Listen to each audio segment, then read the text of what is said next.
Good morning student. Welcome to our social science class. Today I am going to teach you our civics portion chapter 4 key element of a democratic government. अब हमने third chapter में पढ़ा था कि what is the government and what is their levels and their function and what is the major role of our life to government. Now we will discuss what is the key element of democratic government. Now we start our lesson. South Africa is a country that has people to several races. मतलब कि जो south Africa जो country थी उसमें colour races के हिसाब से discriminations किया जाता था, अलग अलग डिफ्रेंशिएट किया जाता था. किसके बेस पे? कलर्ड के बेस पे. There are the black people who belong to South Africa, whites who came there to settle and Indians who came as a laborer and traders. मतलब कि वहाँ पे जो ब्लैक पीपल थे वो तो साउथ अफ्रीका के ही थे और जो वाइट पीपल थे वो वहाँ पे सेटल हुए थे और जो इंडियन पीपल थे वो लेबरर्स और ट्रेडर्स की जगह ट्रेडर्स के लिए आते थे. Here are the story of some little girl but it is not the important part of our lesson. But if you learn this story you can easily understand what is the apartheid and what is the apartheid law. मतलब कि ये story important नहीं है but आप ये read करोगे तो apartheid word क्या है उसका मीनिंग आपको इजीली अंडरस्टैंड हो जाएगा. If you understand easily apartheid words you can easily understand what is the meaning of apartheid law. Okay, now we start our story. Maya Naidu, an 11 years old South African girl living in the town of Johannesburg. मतलब कि south Africa का एक town था Johannesburg, उसमें माया नाम की एक लड़की रहती थी. was helping her mother clear up her old boxes. She found a scrapbooks full of pictures and newspaper articles. मतलब कि वो अपनी मम्मी के साथ क्लीनिंग कर रही थी तो वहाँ पे उसको एक स्क्रैप बुक मिलता है. तो स्क्रैप बुक में डिफरेंट पिक्चर्स थे. तो there were many pictures of young school boy of around 15 years of age. When she asked her mother who the boy was, she was told that he was called Hector Peterson. मतलब कि वो जो pictures देख रही थी तो उसमें छोटे छोटे बच्चे अराउंड 15 years के बॉयज़ की पिक्चर्स थे. उसमें से एक लड़का था तो उसकी मम्मी को उसने पूछा कि ये कौन है तो उसकी मम्मी बोलते हैं कि इसका नाम था हेक्टर पीटरसन. अब ये हेक्टर पीटरसन क्या था, उसके साथ क्या हुआ था और अपार्थाइड लॉ से उसका क्या कनेक्शन था वो हम आगे पढ़ेंगे. He had been shot by police. Maya was shocked why she asked. उसकी मम्मी ने बोला कि उसको पुलिस ने शूट कर दिया था और उसकी डेथ हो गई थी. तो ये सुन के माया शॉक्ड हो गई और वो पूछती है क्या. तो यहाँ से ये जो टॉपिक है उसमें what is the meaning of apartheids और ये अपार्थाइड्स लो कैसे हुआ और उसमें क्या हो रहा था हम वो स्टडी करेंगे. बाद में उसकी मम्मा कहती है her mother explain that south Africa was the earlier government by apartheid law. मतलब कि साउथ अफ्रीका की जो पहले की गवर्नमेंट थी उसने एक लॉ पास किया था जिसका नाम था अपार्थाइड्स लॉ. अब यहाँ पे पहले हम ये पढ़ेंगे कि what is the meaning of apartheids. Apartheid means the separation on the basis of race. Race मतलब कि डिफरेंट कलर के हिसाब से उनको सेपरेशन किया जाता था, उसको अपार्थाइड्स बोलते थे. Suppose African people were divided into white, black, Indian and coloured races. मतलब कि अफ्रीकन पीपल को कलर के हिसाब से डिफरेंट पार्ट में डिवाइड किया जाता था. जैसे कि अगर वाइट हो तो वाइट, ब्लैक पीपल और इंडियन स्किन के हो तो इनको इंडियन. अब ये कलर्ड रेसेस किसको कहते हैं. If black people and white people get married तो उसके जो ऑफस्प्रिंग मतलब कि उनके जो बच्चे होते थे उनको कलर्ड रेसेस बोला जाता था. According to the law, these races were not allowed to mingle with each other, to live near each other or even to use common facility. मतलब ये अपार्थाइड्स लॉ के हिसाब से क्या होता था कि जो वाइट पीपल और ब्लैक पीपल थे उसको मिंगल नहीं करने देते थे. मतलब कि ना एक दूसरे से आसपास रह सकते थे ना उनके बीच की जो कॉमन फैसिलिटी है वो यूज़ करते थे. तो उसके बाद फिर माया बोलती है, उसको ये सुन के बिलीव नहीं हुआ तब तो उसकी मम्मी बोलती है कि मम्मा ये कैसे होता है. तो Maya could not believe her ears. Maya's mother sounded angry when she spoke about the life under apartheid. मतलब ये सुन के जब माया शॉक हो जाती है तो वो उसकी मम्मी को क्वेश्चंस पूछती है कि अपार्थाइड्स लॉ में ऐसा क्यों होता था और वो कैसे होता था.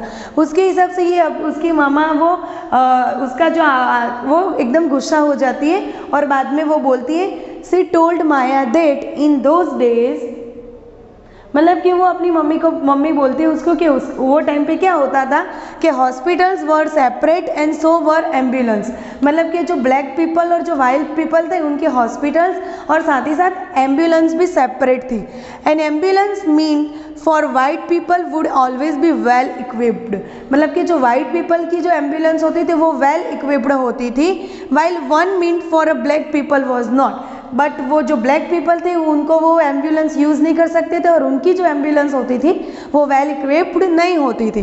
There were separate train and buses, even the bus stop were different for black and white people, मतलब कि ये जो ट्रांसपोर्टेशन की जो सब कुछ था जैसे कि बस, टैक्सीज, ट्रेन, वो भी ब्लैक पीपल की अलग होती थी और वाइट पीपल की अलग होती थी। इवन उनकी जो बस स्टॉप्स होते थे, ब्लैक पीपल का भी बस स्टॉप डिफरेंट होता था और वाइट पीपल का भी डिफरेंट होता था। Non whites were not allowed to vote, मतलब नॉन वाइट्स यानी कि ब्लैक पीपल को वोट देने का भी परमिशन नहीं थी। The best land in the country was reserved for the white people and non whites had to live on a worst available land, मतलब कि अगर लैंड भी परचेस करनी हो तो जो सबसे बेस्ट लैंड हो वो वाइट पीपल को दी जाती थी और जो वर्स्ट मतलब सबसे अनयूजफुल और प्रॉपर कल्टीवेट वाली नहीं होती थी वो ब्लैक पीपल को दी जाती थी। Thus blacks and the colored people were not considered to be equal to whites, मतलब कि जो कलर्ड पीपल थे और जो ब्लैक पीपल थे उनको वाइट पीपल से इक्वल नहीं माना जाता था। और यहाँ पे अब जो हेक्टर पीटरसन क्या है उसकी स्टोरी कैसे हुई और वो कहाँ से अपार्थाइड्स लॉ के अगेन उसने प्रोटेस्ट किया था वो हम इस पैराग्राफ में स्टडी करेंगे। One black township was the south western township Soweto, मतलब कि एक ब्लैक टाउनशिप था जिसका नाम था सोवेटो, वहाँ पे ब्लैक पीटरसन नाम का एक लड़का रहता था। He and his classmates join the protest against learning the African languages in a school. अब इसने किसके खिलाफ प्रोटेस्ट किया था कि उसकी स्कूल में अफ्रीकन लैंग्वेज पढ़ाया जाता था और अफ्रीकन लैंग्वेज थे वो ज़्यादातर कौन लोग बोलते थे, वाइट पीपल बोलते थे, तो उसने उसके खिलाफ प्रोटेस्ट किया था। वाई? बिकॉज जो हेक्टर पीटरसन था वो ब्लैक पीपल था और वो अपनी जो लैंग्वेज थी जुलू, मतलब कि उसकी जो लैंग्वेज बोली जाती थी जुलू, वो उसको इंक्रेज करना चाहता था, तो इसी वजह से उसने प्रोटेस्ट किया था। तो फिर क्या हुआ, students were being forced to learn this language but they wanted to learn their own language Zulu, मतलब कि स्टूडेंट को फोर्स किया जाता था कि जो वाइट पीपल बोलते हैं वो अफ्रीकन लैंग्वेज आपको स्टडी करनी है और बोलनी है, बट जो ब्लैक पीपल से यानी कि जो हेक्टर पीटरसन वो जुलू लैंग्वेज बोलना चाहता था। The South African police beat up the protestant and mercilessly and shoot at the crowd, तो उन लोगों ने प्रोटेस्ट किया था, जो साउथ अफ्रीकन पुलिस थी तो उन्होंने शूट किया क्राउड में, तो वो गोली लग गई, पीटरसन को लग गए और इसी वजह से उसकी डेथ हो गई। दिस वॉज ऑन 16 जून 1976, तो उसकी डेथ 16 जून 1976 को हो गई। अब उसके बाद यहाँ पे जो एक टॉपिक है कि अफ्रीकन नेशनल कांग्रेस था, उसमें a group of people who lead the struggle against the apartheids, मतलब कि अफ्रीकन में जो नेशनल कांग्रेस थे उसमें एक बहुत सारे लोग थे, उन्होंने अपार्थाइड्स लॉ के खिलाफ प्रोटेस्ट किया था। उसमें एक वेल नोन लीडर है Nelson Mandela. Nelson Mandela fought the apartheid system for several years, उन्होंने भी अपार्थाइड सिस्टम के अगेंस्ट बहुत ही स्ट्रगल किया and after that struggle finally they succeed and in 1994 South Africa become a democratic country in which people of all races were consider equal. तो उन्होंने जो struggle किया उसके बाद क्या हुआ कि 1994 में फाइनली जो साउथ अफ्रीका था वो डेमोक्रेटिक हो गया और अब सभी कलर्ड के पीपल्स को इक्वल माना जाता था।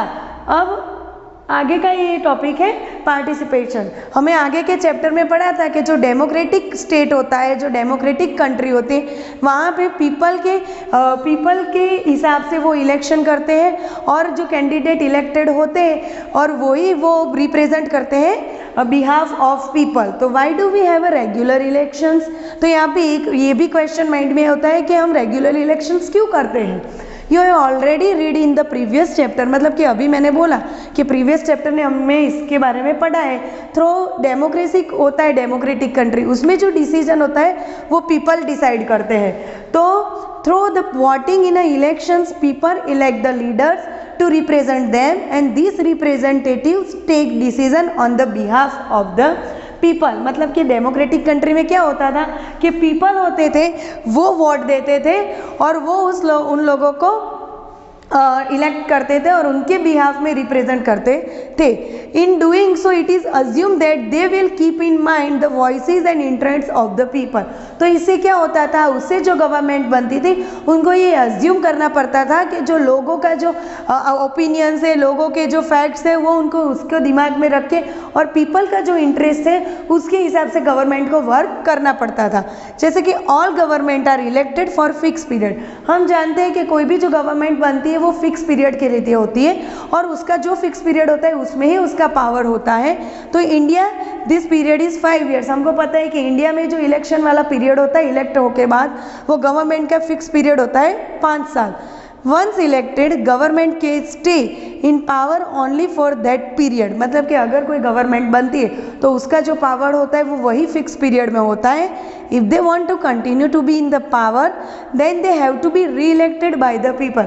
अगर उन गवर्नमेंट को फिर से उनका पावर कंटिन्यू करना होता है तो वो पीपल से फिर री इलेक्ट होते हैं, फिर से उनकी गवर्नमेंट बनती, तभी उनका पावर फिर से आता है. This is the moment when people can sense the power in a democracies. और यही एक मोमेंट है जिसमें पीपल का पावर होता है डेमोक्रेटिक कंट्री में. In this way the power of government gets limited by regular elections. और गवर्नमेंट का जो पावर होता है वो रेगुलर इलेक्शंस के हिसाब से होता है. यहाँ तो हमने ये स्टडी कर लिया कि अगर पार्टिसिपेट करना हो, गवर्नमेंट बनानी हो तो इलेक्शंस के थ्रू हम गवर्नमेंट बना सकते हैं. बट हमारा अदर टॉपिक है अदर वेज टू पार्टिसिपेटिंग, मतलब दूसरे कौन से तरीके से हम पार्टिसिपेट कर सकते हैं. Elections are usually held once in 5 years.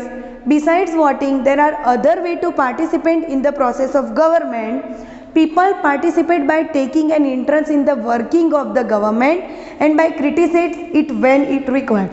अब गवर्नमेंट तो बन गई 5 साल तक, पर लोगों को उनका काम अच्छा नहीं लगा और हम उनके वर्क को क्रिटिसाइज भी कर सकते हैं और उनमें अगर हम उन्होंने जो काम किया उसमें इंटरेस्ट लेके उनको क्रिटिसाइज कर सकते हैं तो हम फिर से भी री इलेक्ट भी कर सकते हैं और फिर से भी इलेक्शन रख सकते हैं. सपोज फॉर एग्जांपल कोई गवर्नमेंट बन गई, अगर लोग उनके वर्क से सेटिस्फाइड नहीं है तो उनके खिलाफ आवाज़ उठा सकते हैं और उनके वर्क को क्रिटिसाइज भी कर सकते हैं. For example in August 2005 when a particular government increased the money people had to pay for electricity.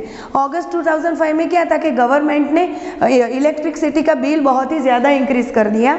People express that disapproval very sharply. तो लोगों ने उनके खिलाफ अपना डिसअप्रूवल बहुत ही शार्पली तरीके से बताया, अपोज किया. And they took out rallies and also organise the signature campaign. मतलब कि उन लोगों ने उनके खिलाफ क्या किया, रैलीज निकाली, सिग्नेचर्स कैंपेन्स किया. तो फिर उससे क्या हुआ, the government tried to explain and defend it decision but finally listen to the people's opinion and withdraw the increases. तो फिर गवर्नमेंट ने वो डिफेंड किया, उन्होंने ये बताया कि हमने ऐसा क्यों किया, बट बाद में जाके वो फाइनल डिसीजन पीपल का ही सुना गया और उनका ही ओपिनियन वैलिड किया गया. तो फिर गवर्नमेंट ने वो जो इंक्रीजमेंट था इलेक्ट्रिसिटी के बिल में वो विड्रॉ कर दिया, कैंसिल कर दिया. And the government had to change it decision because it is the responsible to the people.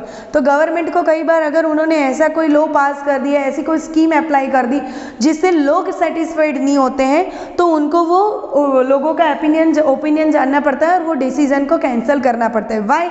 Because there is the responsible to the people. मतलब कि वो पीपल से ही बने थे तो वो उसकी रिस्पॉन्सिबिलिटी है. उसके बाद ये है कि फॉर एग्जांपल अगर गवर्नमेंट ने कोई लॉ पास किया और हम लोगों को उसमें सेटिस्फेक्शन नहीं है तो हम डिफरेंट वे से उसका अपोज भी कर सकते हैं. जैसे कि there are many ways in which people express their views and make a governments understand what actions they should take. मतलब कि हम डिफरेंट तरीके से उन्होंने जो भी एक्शन लिए उनके बारे में उनको बोल सकते हैं. This include dharnas, rallies, strikes, signature campaigns etcetera. किसके थ्रू हम कर सकते हैं कि धरना रख सकते हैं, रैलीज वगैरह कर सकते हैं. तो things that are unfair and unjustice are also brought forward. मतलब कि जो उन लोगों ने कुछ किया अगर हमको वो अनजस्टिस और अनफेयर लगे तो हम रैलीज या सिग्नेचर कैंपेन्स या स्ट्राइक्स की हेल्प से उनको अपोज भी कर सकते हैं. और उसके अलावा newspapers, magazines and TV also play a role in discussing government issues and responsibilities. मतलब कि यहाँ पे जो टीवीज़ मैगजीन वो जो है अभी डिजिटल्स, उन सभी के हिसाब से भी हम वो गवर्नमेंट ने क्या क्या काम किया उसकी वो भी सब हम डिस्कस कर सकते हैं, और उनकी क्या रिस्पॉन्सिबिलिटी है प्रॉपरली वो भी हम बता सकते हैं। If a countries people are alert and interested in how the country is run, the democratic character of the government of that country will be stronger। अगर जो डेमोक्रेटिक कंट्री है उसमें प्रायोरिटी तो पीपल की है, बट लोग awake हो, लोग अलर्ट हो और गवर्नमेंट ने क्या वर्क किया उसमें वो इंटरेस्ट ले, तो ये जो डेमोक्रेटिक कैरेक्टर है उसका गवर्नमेंट का एक स्ट्रॉन्गर पार्ट बन जाता है। So the next time we see rally winding through a street of our cities and towns or villages, we should pause to find out what the rally is about and who is participating in it and what they are protesting about। अगर हम इससे हमें example के तौर पे ये बताया गया है कि हम अलर्ट रहेंगे तो गवर्नमेंट अगर रॉन्ग है या राइट है तो हम इजीली उसको क्रिटिसाइज कर सकेंगे। इसके लिए बताया गया है कि अगर नेक्स्ट टाइम हमारी स्ट्रीट में, हमारी सिटीज़ में कोई भी रिलीज हो तो किस वजह से की गई है, किसके खिलाफ की गई है और उसमें कौन कौन पार्ट कर रहा हो वो हमको जानना ज़रूरी होता है। And this will help to give us the sense of how our government works, और उससे हमको पता चल सकता है कि गवर्नमेंट कैसे वर्क्स करता है। Thank you.